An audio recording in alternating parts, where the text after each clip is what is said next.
안녕하세요. 전현진입니다. 이번 시간에는 긴급자동차 관련돼서 이전에 계속 했었던 것 같은데요. 이 구급차 관련돼 가지고 이제 쭉쭉쭉 진행하고 있었는데 이런 일반적인 상황 말고 이제 조금은 특별한 상황들이 발생할 수 있는데 그와 관련돼서 이제 몇 가지 이야기해 볼까 합니다. 처음에는 구급 요청의 거부 또는 이송 거절, 현장에 도착했으나 신고자 환자 모두 찾을 수 없는 경우, 뭐 이런 특별한 경우도 꽤 있겠습니다. 그러니까 현장에 도착했는데 내가 해야 될 업무가 사라진 그런 황당한 사건이라고 보시면 되겠죠. 내가 해야 되는 거는 환자를 보고 평가하고 처치하고 이송하는 건데 환자가 일을 완벽하게 다 거부를 한다거나 아니면 환자가 모두 사라지거나 뭐 그런 상황들이 있을 수 있겠다 라고 보시면 되는 거고, 그리고 그 아래 뭐 환자 발생이 예상되었으나 사상자가 발생하지 않은 경우 이런 거 같은 경우에는 이제 뭐 화재 출동을 같이 갔는데 실질적으로는 환자가 발생하지 않은 그런 상황들이 있을 수도 있고요. 그리고 요런 환자가 본인의 업무에 관련돼서 도움을 받기보다는 다른 유관기관의 도움이 훨씬 더 중한 상황일 경우에는 인계를 하고 우리 업무를 마무리 지을 수도 있겠다, 종료할 수도 있겠다라는 이야기 해주고 있는 거고요. 그리고 이제 사후강직 관련된 부분들이 이제 있고 뭐 시반, 부패 뭐 이런 것들이 있긴 한데 요거는 우리가 의료지도를 받아서 환자의 이 소생수를 유보받는다 뭐 이런 식으로 이야기할 건데 어, 현대의학으로는 살릴 수 없는 환자분들이 있겠죠 당연히 그런 분들은 에, 우리가 아무리 적극적으로 처치를 한다 한들 가능성이 0이기 때문에 지금 현재로서는 0이기 때문에 소생술을 하지 말아라 라는 것을 우리 스스로 판단하는 것이 아니라 우리가 판단을 하되 지시는 의료 지도 의사에게 받아야 된다라고 보시면 지도 의사에게 받으시면 된다라고 보시면 되는 거고, 그 다음에 이제 범죄와 관련된 내용들은 위에서도 이제 언급했기 때문에 이제 별도로 이야기 자세하게 하지는 않을 것 같고요. 그냥 단 한 가지만 생각하시면 돼요. 여기 써져 있는 것처럼 최대한 훼손하지 않는 범위 안에서 여러분들이 할 일을 하시면 되겠다. 할, 범죄 현장에서 나의 지문이나 혹은 나의 행위로 인해서 증거물이 없어질 거라는 이런 생각 때문에 평가나 처치를 지체하시지 마시고요. 우리 입장에서는 환자가 더 중요한 거니까 환자에 관련된 적극적인 처치는 하시되 우리가 여기 추가적으로 주의를 조금 하셔라 라는 이야기인 겁니다. 훼손을 하지 않으려고 노력을 하라 라는 겁니다. 훼손하지 말라라는 것은 아니고요. 그 다음 구구차 관련 것들이 써져 있을 건데요. 이것도 뭐 그렇게 어려운 내용들이 있지는 않습니다. 이것도 최대한 조금 빨리 넘어갈까 하고요. 뭐 소독 관련된 부분들 이게 법으로 정해져 있다. 워낙에 많은 환자들이 왔다 갔다 하는 쉽게 오염될 수 있는 곳이다 보니까 세균 병원체에 의해서 그래서 필수적으로 법적으로 어느 정도는 니들이 소독은 해야 된다라는 이야기를 해주고 있는 거고요. 그리고 여기 아래에 있는 부분들은 이제 소독 주기와 관련된 부분들인데, 환자를 어떤 환자를 태우느냐에 따라 좀 달라질 것 같습니다. 뭐 예를 들게 되면 감염성이 매우 높은 병원체에 감염되어 가지고 이송해야 된다라고 하게 된다면 그런 경우에는 당연하게도 이제 소독 법적인 소독 주기에 있지만 그거를 벗어나서 한 번 더 해 주셔야 될 수도 있겠다라는 이야기 뭐 그런 이야기를 해주고 있는 거고요. 적어도 뭐 1회 이상은 소독해야 된다 뭐 이런 이야기, 오염되면 수술을 해라 뭐 이런 이야기도 있고, 감염되면 뭐 환자 이송 후에도 반드시 이제 소독해야 된다는 이야기, 당연한 이야기들을 해주고 있는 겁니다. 그죠? 다들 이렇게 하고 계실 거고요. 그리고 이제 그 아래쪽에 보시게 되면 여기 구급차 내 병원성 세균 오염 실태 검사를 시행하기도 한다라고 보시면 되고, 여기에 이제 문제가 생기지 않도록 항시 이 오염에 관련돼서 여기서 말하는 오염은 당연하게도 이제 우리가 지저분한 것, 더러운 것들이라고 생각해 볼 수도 있겠지만 우리 기준에서는 당연하게도 이제 병원체 혹은 본인이나 동료나 환자, 보호자 등에게 이 감염병을 일으킬 수 있는 여러 가지 원인 물질들이 있으면 다 모두 그 오염이라고 보시면 되겠죠, 그죠? 그래서 이런 오염 상태에서 벗어날 수 있도록 최대한 노력하시게 된다면 이런 검사가 온다고 한들 뭐 두렵거나 그러지는 않으시겠죠. 그래서 이런 부분들에서 이 병원성 세균 검출 여부를 확인한다라는 이야기들도 써져 있고요. 뭐 우리는 이런 걸 너무 신경 쓰지 않으셔도 되겠습니다. 뭐 하든 말든 우리가 최대한 이 구차 오염 방지를 위해서 노력하고 있다는 것만 원래 하던 대로만 하셔도 저기에 대해서는 뭐 문제될 건 없을 것 같고요. 그리고 이제 소독 방법 관련된 내용들이 이제 여기 있는데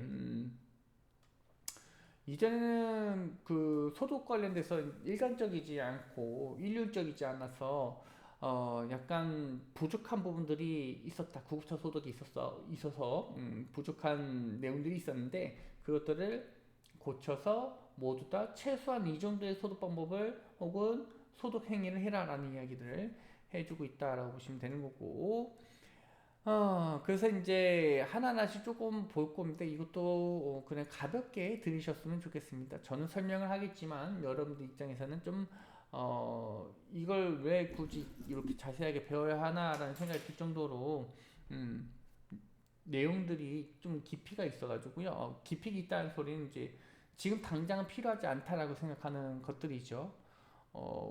우리는 분명히 여기서 병원 밖 응급구조사하고 병원 내 응급구조사하고 두 가지를 나눠서 설명해 줬는데 기본적으로 다 병원 밖에 있는 응급구조사만을 위주로 한 내용들이에요. 처음부터 다 끝까지.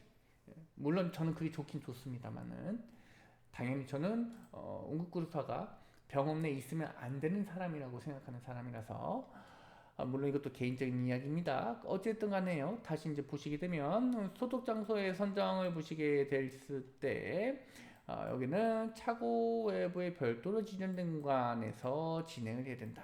안에 이제 차고는 폐쇄된 공간이기 때문에 그 소독했을 때의 이 위험한 물질들 같은 것들이 환기되지 않고 계속 공기중에 남아있을 수도 있기 때문에 그렇다.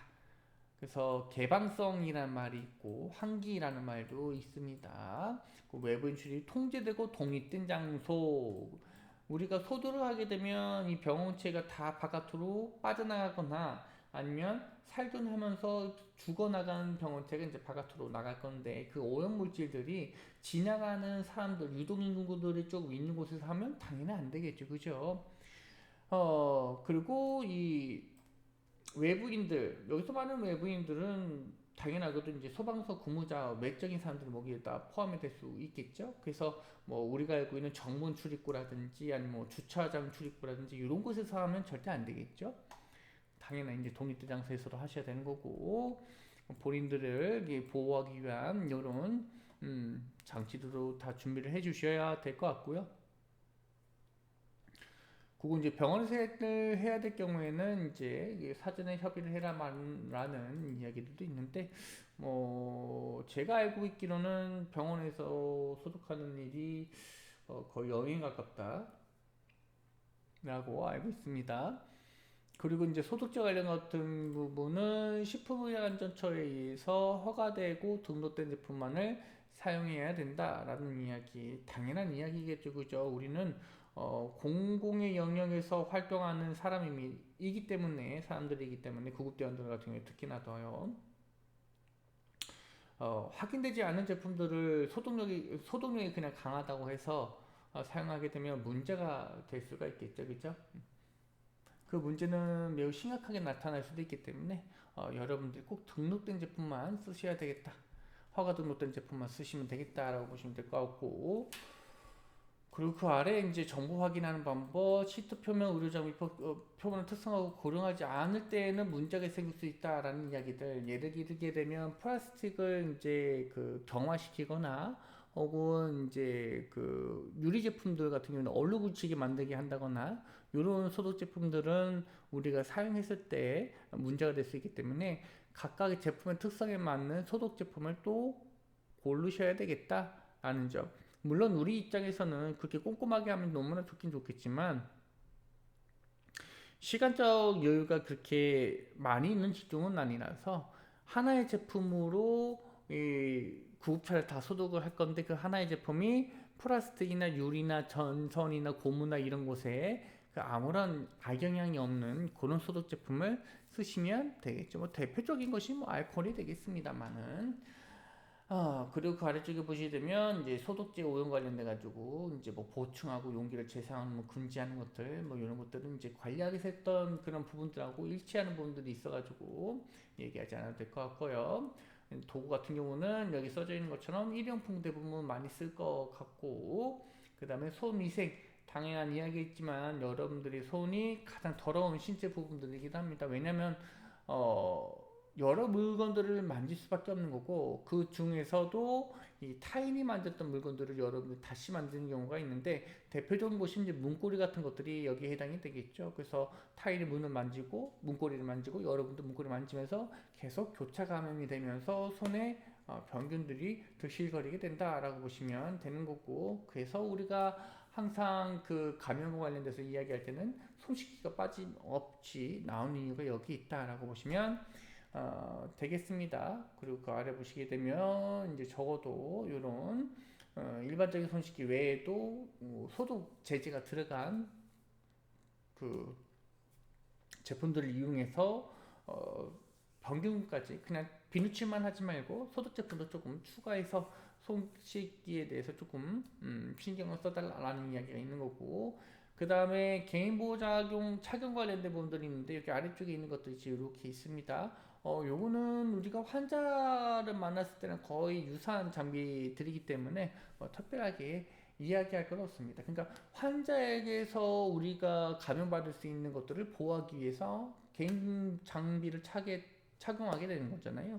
여기서 같은 경우에는 구급차 안에 남아있는 세균을 우리가 교차 감염되지 않게 다른 환자들이 감염되지 않도록 이렇게 멸균 혹은 소독하는 과정을 하고 있는 거기 때문에 당연하게 또 유사한 장비를 쓸 수밖에 없겠다, 착용할 수밖에 없겠다라고 생각해 주시면 될 것 같고요. 그 다음에 이제 의료물 폐기 처리 관리 계획이라고 해가지고 의료 폐기물 같은 경우에는 앞서 얘기했던 혈액 같은 거리라든지 아니면 환자에서 나는 분비물, 체액 같은 것들이 여기 안에 해당이 될 수가 있을 것 같고요. 그런 체액들이나 혈액을 닦아낸 모든 그 일회성 소모품 같은 것들이 다 의료 폐기물을 처리하게 되는데 여기 보시게 되면 이제 관리를 잘하고 있다라는 이야기, 관리를 하고 있다, 법으로도 관리를 하고 있다라고 보시면 되는 거고, 그리고 여기에 취급하는 경우에도 당연하게 또 개인정보가 그 개인보호 장비가 필요할 수 있겠다라는 이야기, 그리고 전용 그 폐기물 용기가 따로 있는데, 요거는 이제 박스 형태로 되어져 있는 우리가 흔히 그 비닐봉지 안에 그 비닐을 뚫고 빠져나오지 않은 제품들, 뭐 거즈 같은 것들이라든지 수액백이나 수액줄 같은 것들, 이런 것들은 그 일반 폐기물 쪽에 넣고 되고 이제 카테터나 바늘, 니들 같은 경우에는 별도의 용기를 많이 사용하고 있죠, 그죠? 대표적으로는요. 그 다음에 이제 환기도 있는데요. 환기는 여기 써져 있는 것처럼 소독 전, 중, 후 모든 과정에서 다 구차의 모든 문을 개방하는 것이 좋겠다라는 점. 그리고 빛과 공기라는 말이 있는데 뭐 군대 갔다 오신 분들은 알겠지만 이제 일광 건조 같은 것들을 하게 되면 이제 일부분은 소독이 될 수 있기도 하고 해서 요런 어두운 곳에서는 하지 말고 최대한 이제 볕이 있는 곳으로 외부에서 많이 하시면 되겠습니다. 뭐 그늘에서 하시지도 말고요. 그리고 그 아래 보시게 되면 여기 써져 있는 것처럼 이제 그 항상 뒷문을 뭐 개방해라만 이런 이야기들도 있긴 한데 상황에 맞춰서 환자에 맞춰서 여러분들이 소독과 함께 이제 개방하는 것들도 고려해 주시면 되는 거고요. 그리고 이제 소독제 증발, 우리 대부분의 소독제 같은 경우에는 증발되면서 그 멸균 작용이 일어나는 경우가 대부분이기 때문에 여기 이제 질방 때문에 증발로 인한 대기 중의 오염이 여러분들에게 영향을 미칠 수가 있어서 환기에 관련된 이런 내용들을 써주고 있는 거고, 거기에 뭐 미세한 입자부터 해가지고 내부 공기 오염실 수 있다 뭐 이런 이야기도 해주고 있습니다. 그리고 구급차 소독 시 일반 사항 관련된 부분들, 저쪽 부위를 모두 다 소독하는 것들, 감염병 환자 이송할 때는 당연하게 또 모두 다 제거를 해 주셔야 되겠다. 깨끗하게 제거해 주시고 소독을 해 주셔야 되겠다라는 이야기. 그리고 그 아래쪽에 있는 건 뭐 중간 소독제, 높은 소독제 이런 것들이 있긴 하지만 이것도 보실 필요는 없을 것 같고, 그 다음에 환자 접촉 가능성에는 구급차 내부 표면 부분 같은 경우에는 낮은 소독제 뭐 이런 것들을 깨끗하게 소독 말리고 뭐 소독해라. 우선 세척이 소독부터 하는 것은 아니고요. 세척부터 하고 우선 한번 씻어내고 그다음 남아있는 병원체들이 있을 수 있으니까 그때 이제 소독을 해주시면 되겠다. 되게 쉬운 부분들이에요. 그리고 뭐 린넨 같은 것들은 세탁한다 뭐 이런 얘기. 때에 따라서는 그 책 등이 그 세탁 등으로 인해서 지워지지 않을 거라고 예상할 거라고 하게 되는 것들은 그냥 의료 폐기물을 해가지고 소각하는 것이 더 나을 수도 있습니다. 그거 먼저 세탁과 그런 청소 같은 것들 부분도 있고요. 세척 및 소독 단계에서 뭐 소독 준비를 한다, 뭐 그다음에 1차 소독한다라는 이야기 있는데, 뭐 여기 있는 것들은 닦는 방법들을 많이 쓴다. 이렇게 뿌리는 것보다 닦는 방법으로 이제 많이 쓴다라는 이야기를 해주고 있고요. 그리고 남아있는 물기를 제거해서 소독제 희석으로 인한 뭐 효과가 감소되지 않도록 한다라는 이야기들. 그 다음에 차염소 나트륨 같은 경우도 이제 이런 적신을 닦는 것이 좋겠죠. 대부분 1차에서는 뿌려서 닦는 것도 쓰고요. 그 다음에 헝겊에 이제 묻혀서 닦는 경우도 쓸 수가 있겠습니다.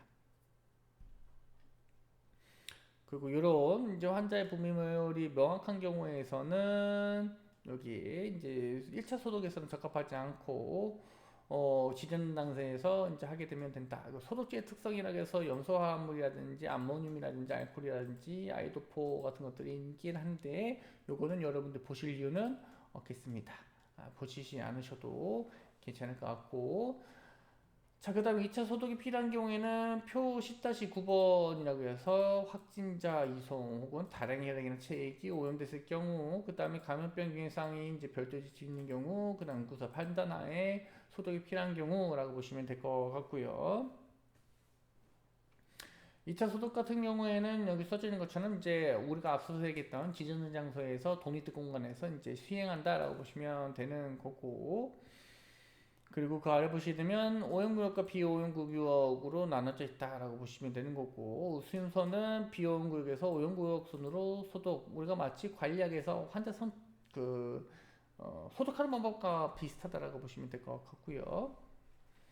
그 다음에 소독액을 이제 적시고 표면하고 이제 에어로졸을 시킬 수 있는 제품들은 사용하지 않는 것이 좀 좋겠다라는 이야기들도 설명해주고 있는 거고, 철저하게 뭐 세척과 소독을 해라라는 이야기라는 이야기, 그런 이야기들 대부분이고요. 그다음 뭐 페퍼 타월 이용해서 뭐 닦아내고 또 소독을 한다라는 이야기도 있고, 이런 것들이 이제 쓸 수 있고, 10분 이상 저촉 시간을 가지고는 뭐 제거를 한다라는 이야기들도 설명을 해주고 있는데, 이것도 그냥 가볍게 보고 넘어가 주셔도 좋겠다.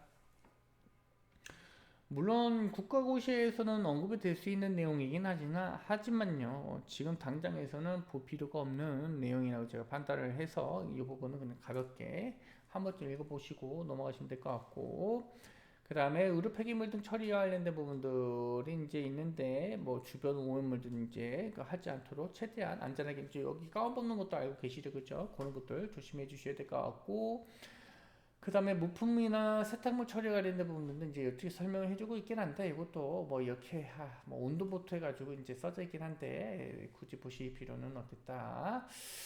여기서부터도 이제 관략하고 거의 비슷한 부분들이 많이 나오고 있거든요. 그래서 감염 위험한 고위험군, 준위험군 해가지고 여기에 이제 표로 10-11번이 나오고 있는데, 당연하게도 고위험 같은 경우에는 묵은 조직 혈관계에 삽입되는 기구, 그러니까 우리가 필수적인 장비다라고 보시면 될 것 같고요. 그 다음에 준위험 같은 경우에는 완벽하게 피부를 뚫고 들어가지는 않지만 이 환자의 내부 안에 거치되거나 아니면 환자의 호흡기 등에 의해서 공기 등을 통해서 충분히 감염의 위험성이 높은 기구들이 여기 안에 해당이 될 수 있거나 혹은 이제 환자가 직접 접촉하거나 뭐 이런 것들이 여기 안에 포함이 될 수 있겠습니다.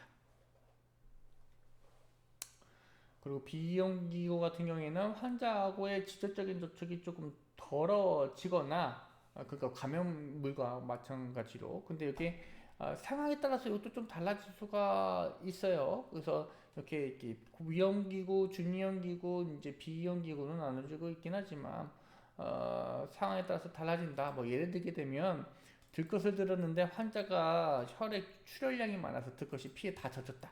그러면 요거는 어디로 올라가는 거예요? 고위험기구로 넘어가는 거죠. 그죠? 그런데 여기서 얘기하는 거는 뭐냐? 그런 특별한 사항이 아니고 일반적으로 우리가 소독을 해야 될 때 그리고 환자에게 이 초기에 접촉이 접촉되거나 혹은 응급처치가 제공될 때 이게 위험기구냐 위험기가 아니냐 그런 이야기입니다. 때에 따라서는 바뀔 수가 있겠습니다만은 요때 바뀌는 거는 위험기구라기보다는 이제 세척이나 그 소독이 필요한 장비로 변경이 되겠죠, 그죠? 그래서 때에 따라서 바뀔 수는 있겠다 라고 보시면 되는 거고 소득 반복 관련돼서는 요거는 이제 이야기하지 않고 넘어가도록 하겠습니다. 그리고 구급자 관련된 내용들 또 아래쪽에 부분들이 뭐 수리와 관련된 부분들이라든지 이런 것들이 있긴 한데 이것도 그냥 가볍게 넘어갈 것 같고 그다음 점검 반복 관련된 부분, 장비와 관련된 부분도 제가 가볍게 보고 넘어가도록 하겠습니다. 이것도 이제 차량 내부 안에서 해야 되는 것들 이 점검 관련된 부분들 이렇게 있습니다만 뭐 굳이 지금 당장 보실 필요는 없을 것 같고 이 부분들도 제가 언급하지는 않고 다음으로 바로 넘어가겠습니다. 네, 여러분들이 하시는 것도 중요하긴 한데 뭐 주기적으로 전문가를 찾아가시는 게 조금 더 좋지 않을까 싶어요. 제 개인적으로는요, 그죠? 괜히 또 잘못 건드렸다가 그 다음에 뭐 장비와 관련된 내용들도 있고 점검 일지 같은 것들이 있긴 한데 지금 보실 필요는 없겠다 해서 조금 빨리 넘어가고 있습니다. 나머지 내용들도 오늘 출 다 알고 있는 부분들이라고 생각이 들기 때문에 넘어가고 이제부터는 환자 이동 혹은 구조 뭐 이런 것들 이야기할 건데 우리가 장비 없이 환자를 이송해야 되는 구조를 해야 되는 상황도 있을 수 있겠죠. 그러니까 대부분 구조대가 할 거긴 한데 상황에 맞춰서는 우리도 구조 활동에 일부 참여할 수가 있겠다라고 보시면 되는 거고 그러다 보니까 환자 이동에 관련된 이송과 관련돼서 우리가 어떻게 해야 환자하고 본인하고 이제 합을 맞춰서 쉽게 이동할 수 있는가 뭐 그런 내용들이 있을 수 있겠다. 그리고 만약에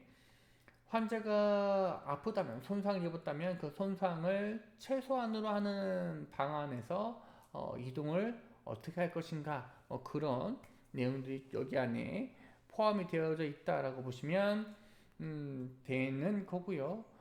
써져 있는 거는 뭐 소개에서 이제 초초고접한 같은 들것 같은 것들을 이동할 수도 있겠다라는 이야기. 그래서 이런 들것 이동 관련된 부분들도 있고, 그 다음에 환자를 이런 차량 내에서 혹은 침대 내에서 들것으로 바꿔서 이동하는 방법들이라든지 아니면 이런 들것 장비들이 없는 상태에서 환자를 뭐 들쳐업거나 하는 방법들까지 이야기를 할 것이다 라고 설명해 주고 있고요. 그 다음에 그 아래쪽에 보시게 되면 환자의 이동과 관련된 부분들이 이제 있는데 환자의 특성에 따라서 두부 손상이나 쇼크, 척추 손상 의심 이런 환자들 같아 이런 그 특성 환자 같은 경우에는 상황에 맞춰서 다른 이동 구술이 필요하다고 보시면 되는 거고요. 그 자세와 관련된 부분들 설명을 해주고 있습니다.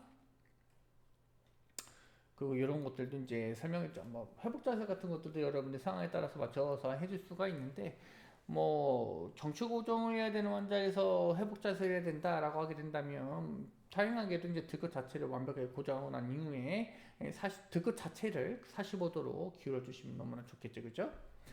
그리고 그 다음에 있는 것이 이제 신체역학인데, 신체역학 관련된 부분들은 다음 시간 이어서 진행하도록 하겠습니다.